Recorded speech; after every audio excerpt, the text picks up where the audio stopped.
Welcome to the Referrals Podcast, the show designed to help everyone from the solopreneur to the Fortune 500 company win the referral game.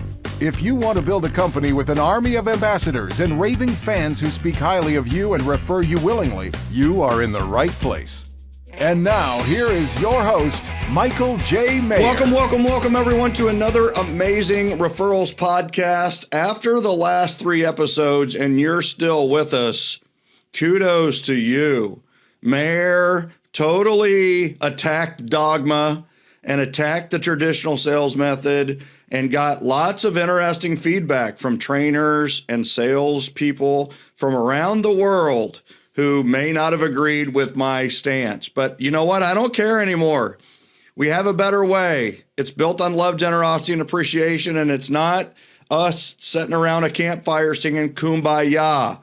It's productive, it's tactical, it's practical, and most of all, it works and it brings fun back to prospecting. I don't care anymore. I just don't care. No, you should not cold call. You should not. No, that's not a good way to do business. It's not. Quit it. Find out. No, do not door knock. What the heck? I mean, why would you go door to door for anything? Literally, nobody answers and nobody likes it. And 99 people hate it. And it's like cold calling. Really? You're going to get sued for calling the wrong person. Did you know every single one of those is a $10,000 fine? I mean, they're taking this stuff serious, and they're coming for real estate agents. They're coming for lenders. They're coming for the real estate industry. You know why? Because there's this perception that we make all this money. So guess what? There is a better way. Love, generosity, appreciation, sphere, events, referrals, repeat, build relationships to the point of referral. It's just a better way. And you can achieve your dreams by doing it this way. And today we have proof. The proof is in the pudding. And I truly believe that he has discovered the number one way to achieve your dreams. And I can't wait to jump into today's episode and talk to our amazing guest, as always. And before I do that, though, I have to give a shout out to Mom Tucker. I don't know who Mom Tucker is, but that was her name on the device that she left her 5-star review. She said, amazing, with several exclamation marks. I just want you guys to know that it's almost rude to go over 3 exclamation marks ever. I just want you to know that. Unless you're doing a review for podcast, for this podcast, use as many exclamation marks as you want. So I learned that from an English teacher at the University of Kansas in 1992. I just want you to know, because I was the exclamation guy. Let's go! Exclamation. Okay. So after reading 7 levels, the 7 levels of communication, I was so excited to get started with this Referrals podcast, and it has not disappointed. I'm so glad we have not disappointed you. I know it's going to change my business forever. Thank you so much. And the fact of the matter is, the podcast isn't going to change her business forever. But you know what? We're going to give you the ideas so that you can change your life and business forever. And also, one quick call to action. You guys know we have the referral mastery system. We have self-mastery, relationship mastery, event mastery. We have the pillars that are 1 to none, 1 to 1, and 1 to many. So we've got it all covered for you and your life and you and your business. We have a sampler platter for everybody, and it's called March Magic. And the March Magic Challenge is starting on March 1st. Believe it or not, what a concept. And we are ending the last day of March. And you can go to marchmagicchallenge.com or just do the smart thing. Join Referral Mastery Academy. And this challenge is included in your membership. It's a referral tip a day. It's like, hey, do this strategy, and then you go do it, and we have accountability with it. Our members love it. The people who are new to what we do love it. I think you'll love it. marchmagicchallenge.com. Check it out. And then also, I just want you to know that you can always join our referral community if you have not yet. Join gengen.com to join the generosity generation. And we have today one of the leaders of GenGen, one of the leaders of the generosity generation here today. And his name is Jeff Lutzinger. Jeff's first career was in law enforcement in Hayward, California. An unlikely backstory to a current, very successful real estate career. As a police officer, he trained new recruits. As a sergeant, he supervised the line level officers on patrol and oversaw specialized units. And as a lieutenant, he managed patrol teams and other units.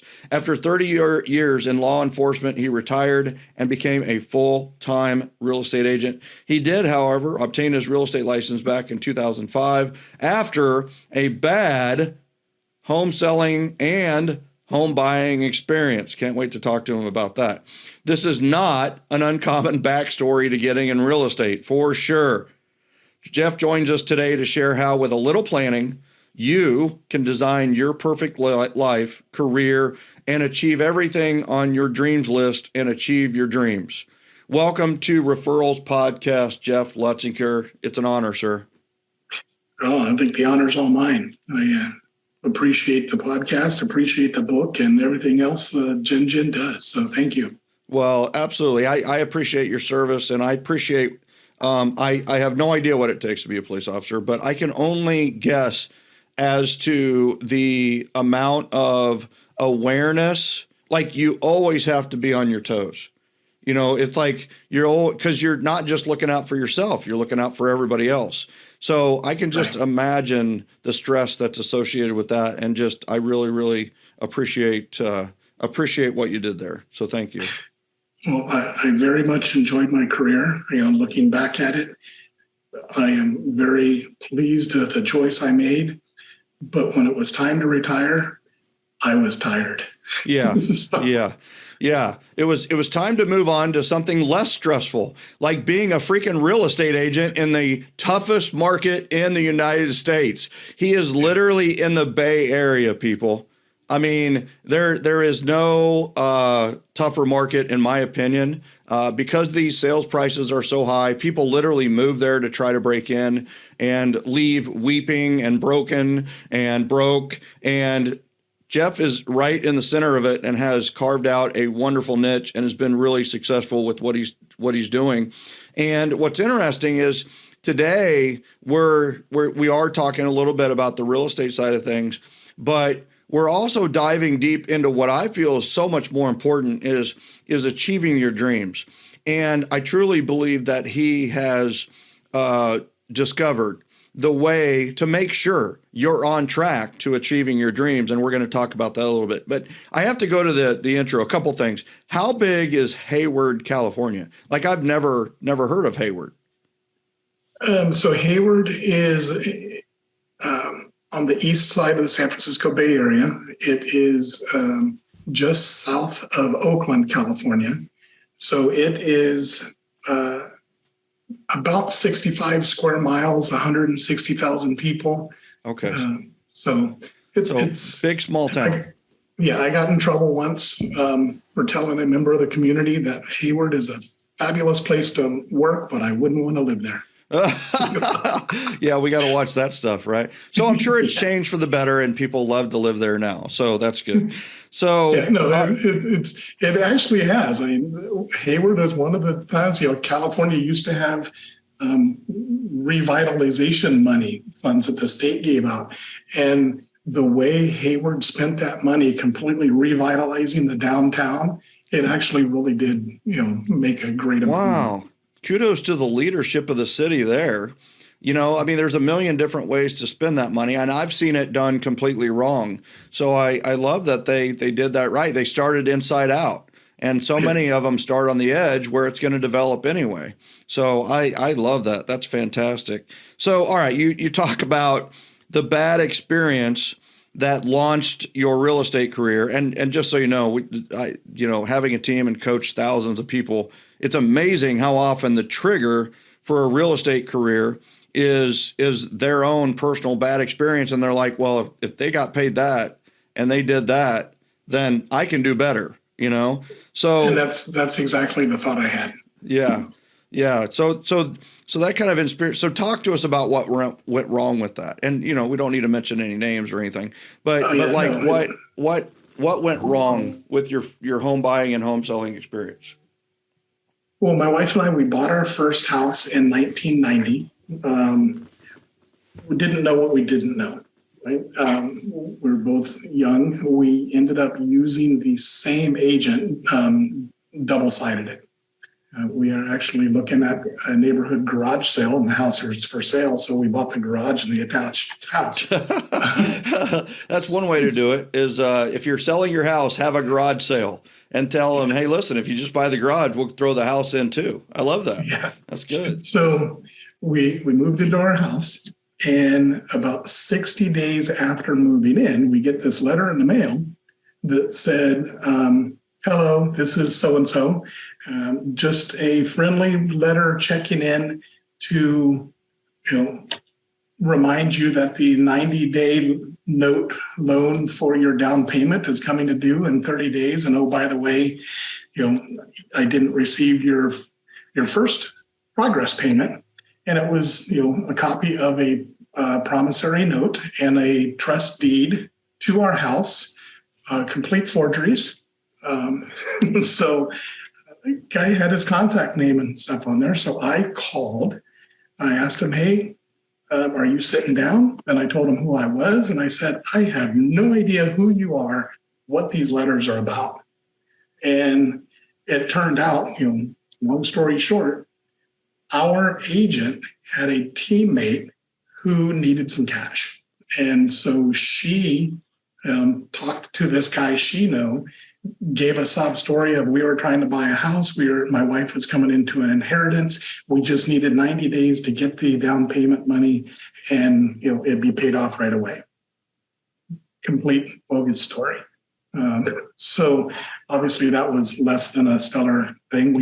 We went to the real estate board, went to the district attorney's office, or first to the police department. They did an investigation into it. And, so obviously that was a bad experience.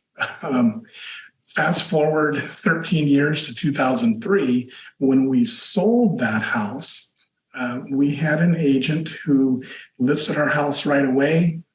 We got an offer 3 days after hitting the market before, the day before we were going to do our first open house. We accepted the offer because it was, more than we had anticipated. And so now we're in a rush to find a replacement house. And the agent kind of just flaked. He didn't want to go out and show the houses. And, as we're going through escrow, we're, getting under the gun of need a place to go. And look at it, he was just dragging his feet. And again, we didn't know what we didn't know. So firing him wasn't really on our mindset. We made a list. My wife spent time looking at, it was right at the beginning of the internet phase. Right. So realtor.com. Do all the searching on your own. Oh, she did a fabulous job. She did it all and said, okay, here's the 10 houses we want to go look at today. Oh, you can't look at 10. There's no reason to look at 10. You can't keep track of 10. Let's just do 4. And I was like, no, you don't understand. We've sold our house and we need to move. Mm-hmm. And so did that. He ended up going on vacation. So he passed us off to his teammate, which was a little bit better, but not great. So after we sold our house, bought a new one, moved in, cops and firemen always have second careers. And so I decided, I'm going to take real estate classes to learn what I don't know. Yeah. And then so once I got through, I didn't have the aspirations to be an agent. I just wanted to learn what I needed to know for next time we went through a transaction. So once I got through all the courses, one of my favorite jobs in my whole law enforcement career was being a field training officer. I loved taking new cops right out of the academy because that's the book work. Mm-hmm. And bringing them into how do you apply that? How do you become idealism to reality. Yeah. Right. And so I really enjoyed that. So then so being the teacher sense, I thought, well, I think I can take what I've learned from these classes and apply it more with customer service involved. Mm-hmm. And first-time buyers, we had a bad experience. I'm going to focus on first-time home buyers and teach them, hey, this is what the process of buying and selling real estate was. And that's pretty much what I specialized in for the first 5-6 years or so. And it was very satisfying. Well, let me ask you this. So you're in an area where, affordability is an issue. And so what were some of the problems of first-time home buyers, and how did you conquer them in your area? What was an entry-level house when you started? Like, what was the price of it? Anywhere from, $300,000 to $500,000. Yeah. Yeah. And incomes were a lot lower then, right? Yeah. So that's, see, most of my niche was police and fire. Yeah. Because could they afford it? Yeah. And so my wife, I'll back up, she worked, I worked for Hayward Police Department, and my wife worked for the Fremont Police Department. So we were very connected in the public safety arena. So most of the people that I, worked with were cops. Mm-hmm. And so a lot of times cops don't want to live where they work. Mm-hmm. So just slightly east of Fremont and Hayward, which are, almost adjoining each other, are a little more suburban area where that's where most of the cops would live, and the pricing was a little bit softer out there. Okay. So the way to do it was you went outside the range of where the more expensive was and lived on the fringe, which is where they wanted to live anyway. So it was like a win-win-win. So that makes a lot of sense. So, and your first clients, amazingly enough, were not cold calls or door knocks or strangers. It was people from police and fire and public safety, right? Right. And that kind of continues to be your niche even to this day, yeah? Majority, yeah. I probably about 70 to 80% of my business is still, in the public safety realm. Well, and a lot of that is even repeat business and referrals from within that sphere. That's right. So even they may not be police, fire, public safety themselves, but it's friends of them. And correct. What a great referral source. Because when a police officer says you should maybe use Jeff for your real estate, the people tend to just use Jeff for their real estate. I mean, you're talking somebody that wears a uniform, and just by the uniform, there's authority that comes with it. And then you've got an authority figure. People tend to get attracted to those positions because they have authority. And so it's great to get referred by authority figures. And that's the way to do it. So I love that. So very cool. Well, how have you fostered that over the years? And then I want to jump into, something that was a big catalytic moment for you and your wife, which with the dreams list. But how have you fostered and really establish yourself in that niche because some people come out of fire and police and never do very well, So how did you foster it, and do you think you worked it to get to the point where you got so many referrals from that area? Well, like you said in the intro, I started as a cop and I retired as a lieutenant. And so having gone through the realms of line level supervision and management, not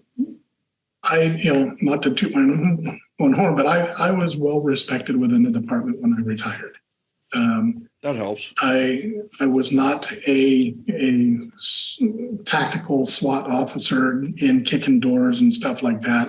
I was more in the background managing the leadership big picture. Position, right? Yeah, and so I was well respected in that sense. So just like you said, I did have a lot of the police clients. But then a lot of people, as they retired, were moving out of California. Boom, they needed a realtor. Or as we all get older, their parents started to ailing and either need to move in with them or into assisted living or, pass away. And now we have to liquidate the estates. Yeah. Boom, yeah, you've got a lot going on. Let me take care of this. I will take care of all the sales part. You just deal with mom and dad. Yeah. Love that. And you're the type of guy where it's like, hey, let me take care of it, and they can count on you to take care of it. And that's really what a realtor or lender or any professional really should be. I truly believe the number one compliment that any human being can receive is, I can count on you. And that's really the heart of referability is people can count on you. They can count on you to treat them honest, to treat their friends nicely, to do the right thing and do things right, which is that competence factor. And if you're not the right person, then you'll hand it off. You'll get them to the right person. So I absolutely love that. So, all right. Now, one of the things that you did when you retired and went into real estate that I have to tell you is one of the most underrated and yet powerful strategies, or what we call exercises, homework assignments. So let's talk about your dreams list. Where did you get the idea to create a dreams list, and what's the story behind it? Well, if several of the things that I have gathered from the 7L program and, all the previous 270 odd episodes of referral podcasts that I've listened to, there's little nuggets here and there, and you just have to kind of collect the nuggets. And so if I can kind of explain my struggles, obviously that gets it. So I know, and I'm very grateful that my wife and I are very blessed. We both had very rewarding long-term careers that we came out physically intact and mentally intact.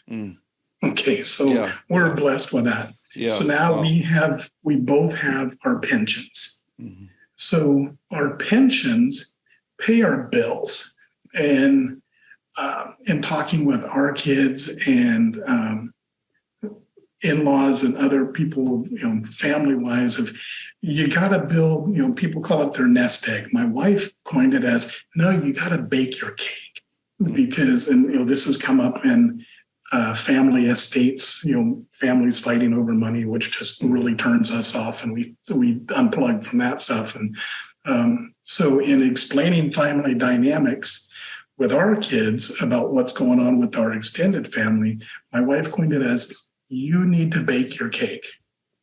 Any type of inheritance, that's just the frosting on the cake.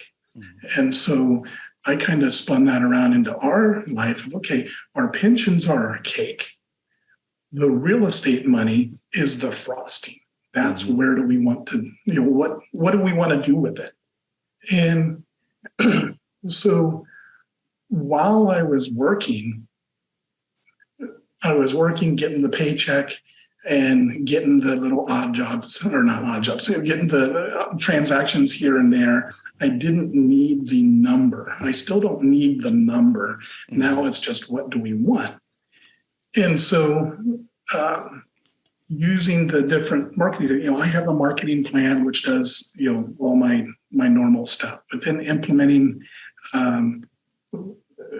building my referral business, because since I have been retired for coming up on 6 years now, naturally you lose connection with people. And so I need to continue plugging in. So note cards, I use the heck out of them. I send birthday cards, anniversary cards, thank you cards for all the stuff.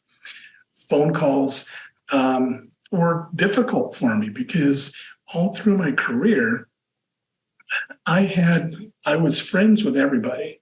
Even the people that I really didn't like working with had no idea that I couldn't stand them. That's right. That's right. So you put on the smiley face and keep moving.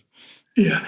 And so staying in contact with these people, because they were all coworkers, not buddies and friends. And so that's where it was my hard part of picking up the phone. And, like several people previously have said, just do it, it'll work. And so my motivation wasn't there because we have a nice lifestyle. It's just all the big stuff that we want to add on. And so I was struggling by doing the steps. And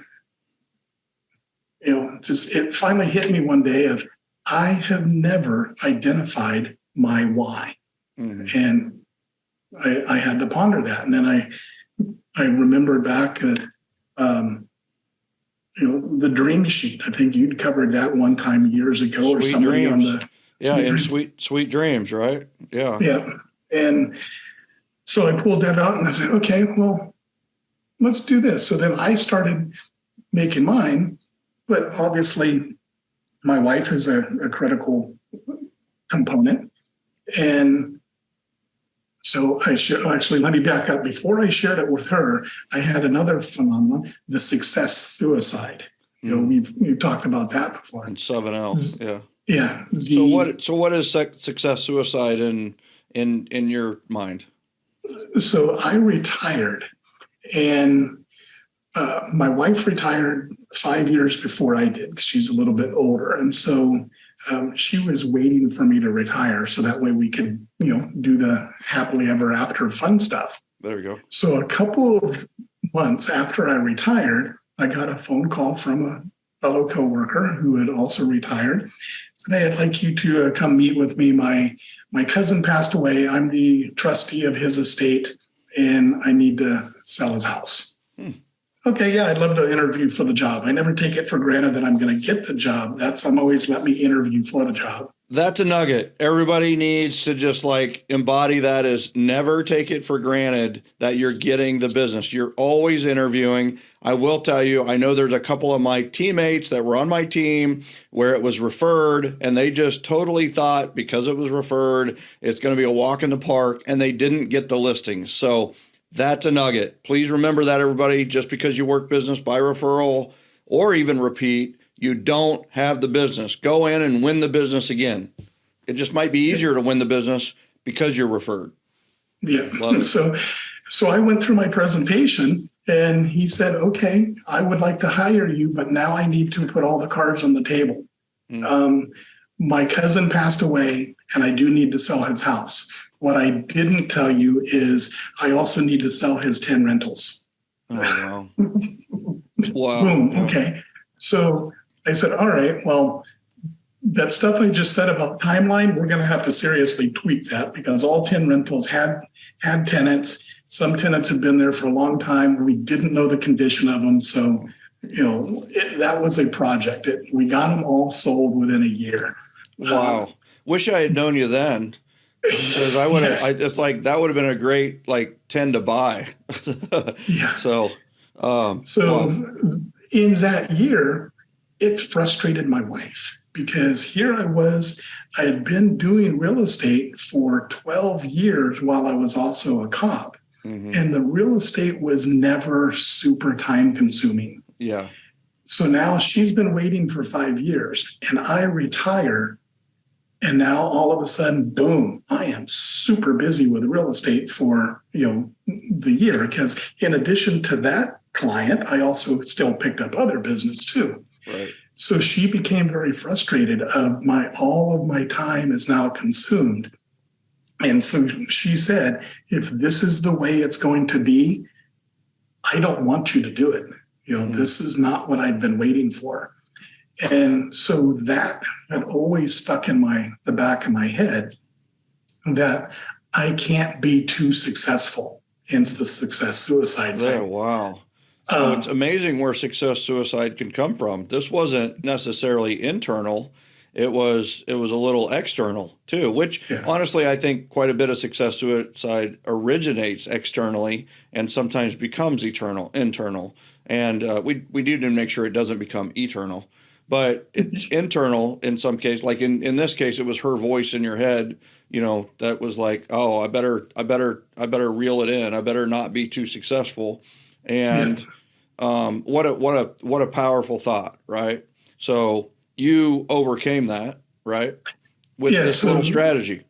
This little strategy, exactly. Yeah. So since my retirement, like I said, people have moved away, people have died off. I've lost the daily connection with the people at the police departments.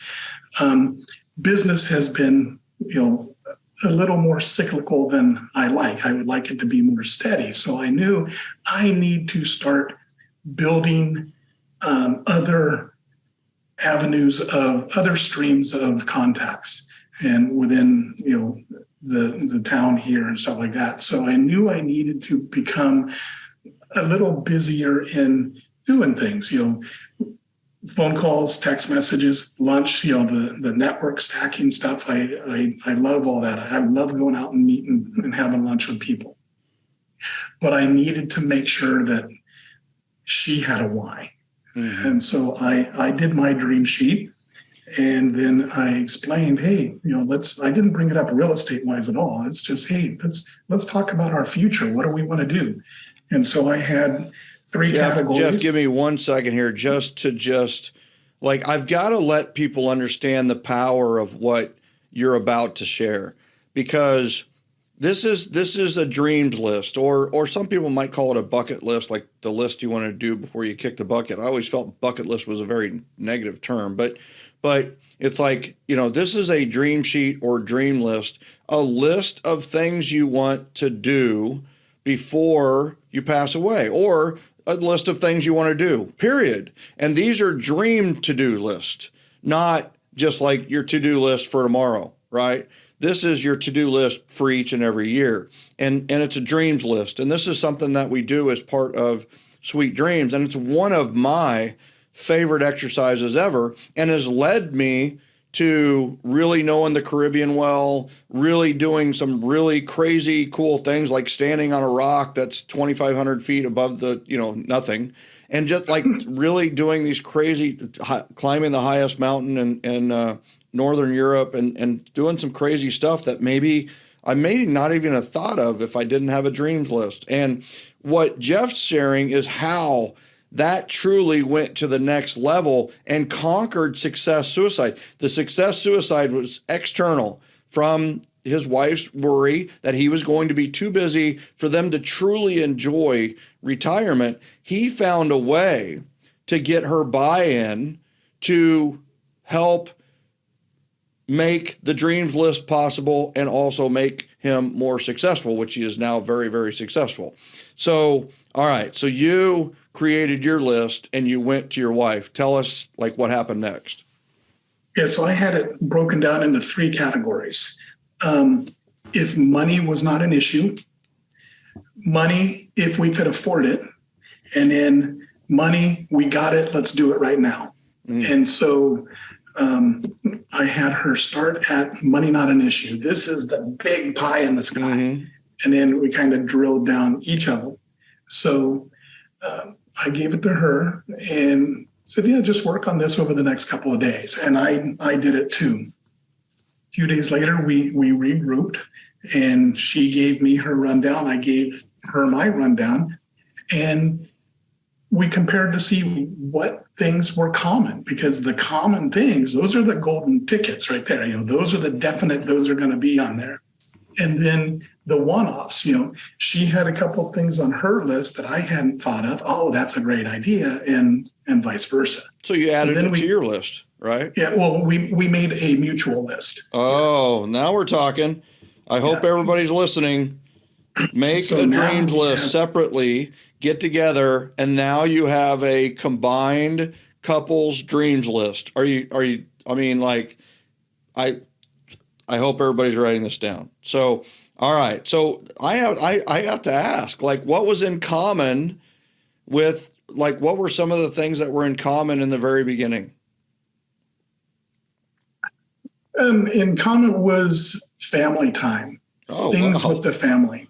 Okay. We both grew up in dysfunctional households. Okay. And, without getting into the specifics, that has been something very important to us. We have 4 adult children. We've got 11 grandkids, counting 4 step grandkids. Wow. 3 of our children live in, close proximity. I think the furthest one is 5 miles from our house. Okay. The other one lives, a ways out of town. But due to that, we want to involve our children in as much as we can. We have weekly, every Tuesday night is family dinner night at our house. Every Tuesday night. Yeah. You have Taco Tuesday with your family every Tuesday. Yes. Actually, last week we did have tacos. Yes. Let's go. I love it. Every week, though. How amazing is that? I love that. I mean, people wait for Thanksgiving. They wait for holidays. Every Tuesday is a holiday in your house. Yeah. And that has been, and there's no shame. If you can't make it one week, right. Okay, you're going the next week. Yeah. Absolutely. Love that. And so family time. So we've got, brilliant. Our kids, different levels of success because they're, still getting their families going. And so that's how it works. Family vacations. We've got some grandkids that have been to Disneyland several times. We have a couple that had never been to Disneyland. So my wife and I, we took two of them to Disneyland last October. That was on our list. We need to get these kids to Disneyland. We want to have recurring family events. We want to do some world traveling. We did a family trip to Washington, D.C. several years ago. It was great. Now, Pam and I would like to go back, and there's so much to see back there. Charitable donations. We found a really nice charity here in our town that really spoke to us. And so, part of my budget is I budget a percentage of all my commissions goes to this one charity. Then, we want to work towards being debt free. Yeah. And we have some house projects. Our house is only 6 years old, but all right, we want to, let's tweak this, tweak that type things at the house. And so we cover kind of all sorts of things: personal things, family things, household things. So I'm really surprised there aren't these are, I don't want to call them modest because their dreams, to be debt free is a dream for many people, and to take the kids to Disneyland, definitely a dream type of thing. But doing renovation around the house is something maybe some people may not even think of to put on their dreams list. Love that. Is there what were a couple of the things that were like on her if money was not an issue list? What did you have common in that one? The shoot the moon list. A lot of world travel. Yeah. If you think, the United States is only 200 some odd years old. Right. Yeah. And we've got a lot of cool history stuff to see back east. Yeah. But the rest of the world, Europe is, thousands of years old. Italy, Spain, Greece, London, Greece, all that stuff. So that is on our bucket list. All right. So what's the one, right? So you've got this mixed list. What's on is there a future trip like that planned, or what's kind of next on the list? And then you take me to the next, right? Because I've got let's do it now, and then I the someday we'll save up for it, right? Mm-hmm. And then you're shoot the moon list, right? Money's no issue. So what's next? And then what is that shoot the moon thing that you think is coming up? Well, we used to have a big boat, a 40-foot boat. We sold it last September. We'd had it for a few years, and we decided, let's, instead of changing the boats, because we thought about getting rid of that one and getting a different one. And it was during one of these conversations, we said, why don't we get rid of that boat and not buy a new one right away? Let's travel for the next 3 to 5 years, which we did. And so one of the big things is a entire family cruise. Wow. We don't know where yet, whether it's the Caribbean or Panama Canal or somewhere, but we'd like to be able to get our kids and grandkids, everybody together, in-laws. We like our our children's spouses' parents. Oh, wow. So not just the 17 of you. You're thinking about taking the in-laws as well. If in-laws can go, it's stuff like that. Just a big family cruise. That's one of the pie in the sky ones. Shorter things are. Talk about a boat change, right? I have to ask you about the boat, right? Mm-hmm. Is it true what they say about boat owners? The two greatest days in the life of a boat owner is the day they buy it and the day they sell it. Is that true? I think for a lot of people, yes. It was for me. That's why I'm asking. I'm just telling you, I felt chained to the boat. Like I got to go to the boat because I have a boat. It's like I felt like I needed to go to the lake because I had a boat there. And it's like the boat would be lonely without me. So yeah, in 2021, I counted up. We did over 60 days on the boat. Yeah, we were out. You were using it. That's great.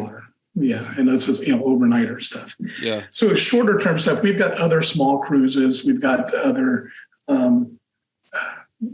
things with the kids. There's the grandparent time. Unfortunately, our son, who is our youngest, is 25. He has never had a relationship with any grandparents. Because the grandparents either moved away or that was part of the dysfunction to where it was better to not be in contact. So grandkids to us, we want to do we have the big family trip, but we want little batches of grandkid trips. Love it. Yeah. The scheduled time with the grandkids and being heavily involved in their lives as a supporter and a spoiler. Right? You're going to spoil them rotten. All right. So what did the dreams list exercise do for you mentally? And then I want to know how your wife feels, how Pam feels, right? So what did this exercise do for you mentally, do you think? Well, it gave me the why, but it also gave me the background information for the conversation with Pam about more consistency in business and the why. So I took all of our dreams and I went out to different travel sites and stuff like that. And I started just getting estimates of what is it going to cost for these trips. And then some of the construction stuff. I got some ballpark budgetary quotes for what are the construction costs going to be. And so I started on, when you talk about the disc profiles, I'm very much on the steady and dependable, but then cautious and perfectly accurate. I love spreadsheets. Yeah. My wife used to laugh at my spreadsheets and my little notes on everything, but now she's learned to. And that's why you call it a dream sheet instead of a dreams list or anything. So I get it. And you've got this magic spreadsheet that you've got. So I've taken all these numbers, and so now in our dreams, I've got which ones do we want to achieve in 2023, which ones in 2024, and which ones are a little more open-ended. So I know all of our stuff is going to cost us X number of dollars. Yeah. So then, for somebody getting into real estate, okay, Michael, how much money would you like to make this year? Oh, I'd like to make a gazillion dollars. Okay. Right. What is your average listing? What is your average commission rate? What are your regular deductions? So then, since the pensions pay for the house and everything like that, now I've got our dream sheet. What do we need? How much money do we need to accomplish our dream sheet within the next 3 to 4 years? Taking all my real estate stuff, working it backwards. Now I know how many transactions do I need each year of the next 3 years. And in my calculations, I put in, what's your goal to complete these? 3 years. If I did it in 3 years, I need, I think it's 14 transactions per year. If I do it in 4 years, then I need 10 transactions a year. So now I know the outcomes. So now I can start working on the inputs. And the thing about it that's so powerful is when you broke it down, it wasn't, I need to do 100 transactions a year. I mean, and honestly, I mean, that's what you find out when you start doing this exercise, is that it's so much more achievable. Our dreams are more achievable than we ever give ourselves credit for. It's 10 to 14 more transactions a year to achieve the dreams list. And like, so what did that do for you mentally when you go out to work each day? You go out to make those calls, send those notes, send those text messages. Like, how's that change your approach to your day? Well, it's just the motivation. It's not only you, but other coaches that I have read the books or listened to. Yeah, we're not going to talk about all those people, Jeff. It's just me today. I'm just kidding. It's all good. Everybody reads a lot of people, which is good. You have to identify your why, and I had never done that. Yeah. And so now that I have my why, and my wife has the why. Now it's boom. Hey, I'm going to have lunch. Okay, see you later. Go earn some money. Go help us achieve our dreams. And that was my next question. So how does Pam feel? How does your wife feel about the business now? Right? How does she feel about you doing real estate now? Oh, very supportive. Yeah, which is critical. Mm-hmm. I mean, if you don't have the support from the home, it's really tough to do business. Yeah. So I love that. All right. So, final words of wisdom. What advice do you have for others about the dreams list exercise or the dream sheet exercise? What would you tell them to do or not do around that? It was very simple. It was a very endearing conversation with my wife, and it was interesting. It was neat to see where we already aligned. Mm-hmm. And so I'm sorry to be one of those guests that kind of like you have joked about before. Just do it. Yeah, that's not a joke. That is the answer, right? Just do it. Just make a dreams list, and especially if you're married, have each of you do a dreams list and then share it with each other, and then like make one of them a goal.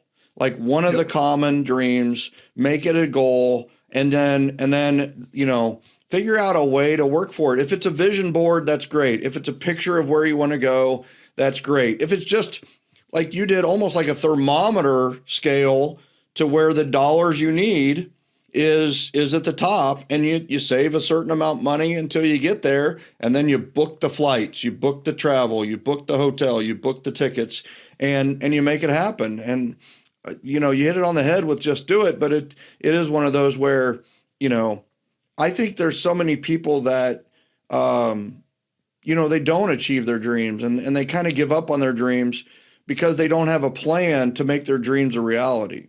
And what you've shown and the dreams list exercise does, I truly believe, is it lays out a map for how to achieve your dreams. Are you going to achieve all your dreams? The answer is no, but some dreams are more important than others. And I think the biggest thing is some dreams are much more attainable than you ever thought possible. And if I can add on one there. So something I didn't say is we have done this, write them down and compare them. We've done them 3 times now. So we first did it a year ago, and then we did it probably about 6 months later. And then we did it, another few months after that, when we, came up with the idea of, selling the boat, and let's just focus on our dreams right now. I love it. Because like you said, that boat was anchoring us to the boat. We couldn't travel because we already had the expense of the boat. That's right. So, and by the way, we're not anti-boat owners, just so everybody knows. No, not at all. I still have a boat. Everybody should have a boat, but I'm just throwing it out there that everybody should also sell a boat at some point in their life just to feel that. I think about 6 years ago, I actually had 4 boats at one time. Oh, I've never had multiple. That's on the edge there. So maybe a couple Sea-Doos in a boat, but so So I hope today's episode floated everyone's boat. I hope it did. And today was how to achieve your dreams and make your dreams a reality. And Jeff, I just want to say thank you so much for coming on and being our guest on Referrals Podcast. Thank you. Well, thank you for the invitation, and thank you to everything you do, and Sherry in the background, and the other people at Referco. That we know there's other people behind the scenes, so thank them all. For sure, absolutely, and thank you, ladies and gentlemen. I hope that you achieve your dreams. That's what I really hope. I hope you achieve your dreams, because that's the type of life that you should live. That's the type of things that you should do.